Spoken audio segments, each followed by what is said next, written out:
Yo, what is going on, guys? It is Lone Redemption here, and in today's video, I'm going to be counting down my top 5 Black Ops 3 Zombies maps.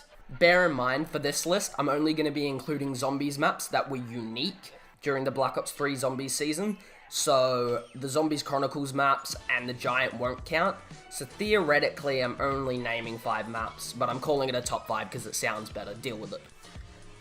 And I just personally believe that this is the best time to make this video, as Black Ops 4 is right around the corner, and my perception of the Black Ops 3 Zombies DLC cycle is at the best point it will probably ever be at, because it hasn't been blurred by the Black Ops 4 maps that are going to be coming out soon, and Black Ops 3 came out a long time ago, so that's given me a lot of time to accurately form a ranking of these maps. Anyway, let's get the fuck into this shit! And coming in at number 5, we have fucking Zetsubou. And I can comfortably say that this is by far my least played Zombies map of all time. It's not my least favorite, but it's by far my least played.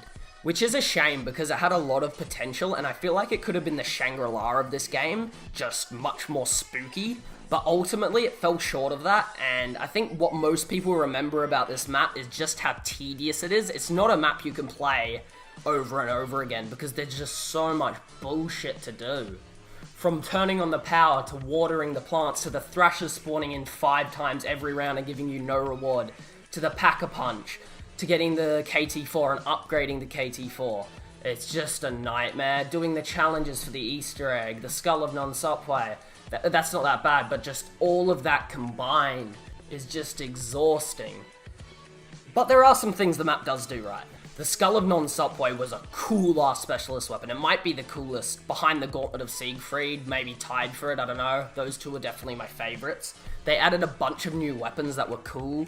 Specifically the Marshals, they were fucking awesome. And Spiders being the zombie boss wave was really, really cool. The Spiders were the only thing that were remotely frightening on this map. But they did execute them well. The first few times I played the map, they were actually quite scary when they're chasing after you with their fangs out and all that. And the webbed up, hanging bodies are also quite creepy. Not to mention the giant spider that you fight in the cave, that was super awesome, and you got Free Widow's Wine afterwards. That was probably the standout from this map in my opinion. It was a cool boss fight and it didn't come at the end of an Easter egg, so it was super unique in that way. But despite these few points, it doesn't get any higher than number 5. Coming in at number 4, we've got Revelations. I remember when the trailer came out for this thing, and everyone, including myself, was so hyped. Kino, Origins, Mob of the Dead was coming back. All our favorite maps were being put into this one DLC pack, and it looked so good. And it really was. It was a good map. I really enjoyed it, and it was a fun map. You know, like, they brought the Thunder Gun back. They brought the Thunder Gun back. And you could Pack-a-Punch it. They made the Apothecon Servant Pack-a-Punchable without any glitch. They had all the different unique masks you could get for completing different tasks throughout the map. There was a bunch of stuff to do, but it was so fucking easy. You had 2 of the best wonder weapons of all time that you could use at the same time. You had a mask that could allow you to take 12 hits, I'm pretty sure, without going down, which you didn't even need anyway, the map was that easy. And then you add into the fact that you have all the overpowered gobblegums to help you, and it just all adds up and becomes arguably the easiest map of all time. And it doesn't help that the Easter egg was as underwhelming as it was, because this was the last map we got before Black Ops 4 Zombies comes out, and it just didn't end up living up to the incredibly high standards we've come to expect from Treyarch. But regardless, it was a very fun map. Comes in at number 4. This is definitely the part of the video I'm most excited to make, because all 3 of the maps coming up, I fucking love. Number 3 belongs to Shadows of Evil. Shadows of Evil really is a mastery of a map, at least that's how I see it, because for some reason, everything on this map seems to suit it so well to me. The way each character has their own section on the map is so cool, and the Easter egg song could not be more perfect. The train, the civil protector, the bootlegger, and the traps, none of them could suit a map more perfectly than Shadows, in my opinion. Its setup process helps establish the main characters and isn't tedious like Zetsubou no Shima's. Having a setup process is just an essential part of a Blundell map, and Shadows did it really well.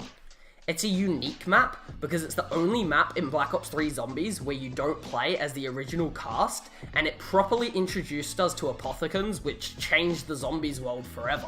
The map played super well, both solo and with friends, with the introduction of Widow's Wine, the Apothicon Servant, the Specialist Weapons, and the Magua as a new boss zombie. It was really innovative and quite different from the previous Zombies maps, and honestly, Treyarch made the right move. It had a great Easter egg and introduced us to the Shadow Man, who ended up influencing the rest of Black Ops 3 Zombies. Shadows of Evil truly set the tone for what was to come in the Black Ops 3 Zombies season. Now, number 2 and number 1 are so close, but I've decided to give number 2 to Goro Kirby. This map is so fucking brilliant. It's a Black Ops 1/World at War style map on Black Ops 3's engine. It's certainly a map that all OGs can appreciate, not only due to its setting, but because of the PPSH. They fucking brought the PPSH back. Not only that, but the Pack-a-Punch process is super similar to Doris. Think about it. You go to 3 different locations, activate them, go to the Pack-a-Punch, then you're back in spawn. It is very, very similar to Doris, it's just more complicated. This map added in so many cool things, like the Gauntlet of Siegfried, the Raygun Mark III, the Dragon Strike, the ability to ride a dragon. I could go on, man. This map was so damn good. And that's without even mentioning the Easter egg, which has one of the coolest boss battles of all time, where you get to fight drunk Nikolai in a mech and a dragon. Like, fucking hell. It's safe to say, for most of the Zombies community, Goro Kirby has cemented itself as a classic, but it has been beaten by one map, the Eisendrache. The peak of Black Ops 3 Zombies. Now, the Eisendrache clearly took some inspiration from 2 of the most beloved maps in Zombies history, Mob of the Dead and Origins, through the use of the dragons on the walls, which resemble the dogs in Mob of the Dead, and obviously the bows, which are very, very similar to the staffs of Origins. I remember the first time I saw the bows, and I thought they were a complete rip-off of the staffs from Origins, but the bows are all fairly unique, and they really suit the atmosphere of a castle that the Eisendrache centers around. I love this feature, as it allows all 4 players to have their own unique wonder weapon that has its own unique upgrade process, so you all have your own different tasks to get different weapons with different abilities, which makes each player unique. The Panzer was brought back as a boss zombie, and so was the Wonder Fizz, and they had a bunch of new features like the anti-gravity system in the Undercroft, and the Wonder Sphere that could shoot you from place to place, and it had the first ever Easter egg boss fight,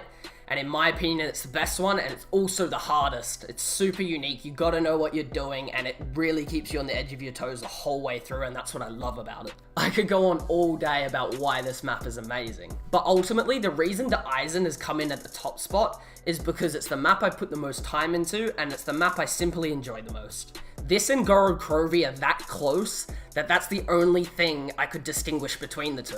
They're just both fucking godlike. I think as a community, Zombies players loved the Eisen. Goro Kirby was amazing, and it's objectively right on par with the Eisen. But for me, it's just something about the Eisen. I love the bows, I love the map, I love the atmosphere, I love the Easter egg. So just all those elements combined make it my favorite Black Ops 3 Zombies map. So that's the end of the top 5. Thank you guys so much for watching, and please drop a like and subscribe if you are new, because I've put so much time into this video, and I plan on making more leading up to Black Ops 4 and throughout Black Ops 4. And yeah, that's it. Peace.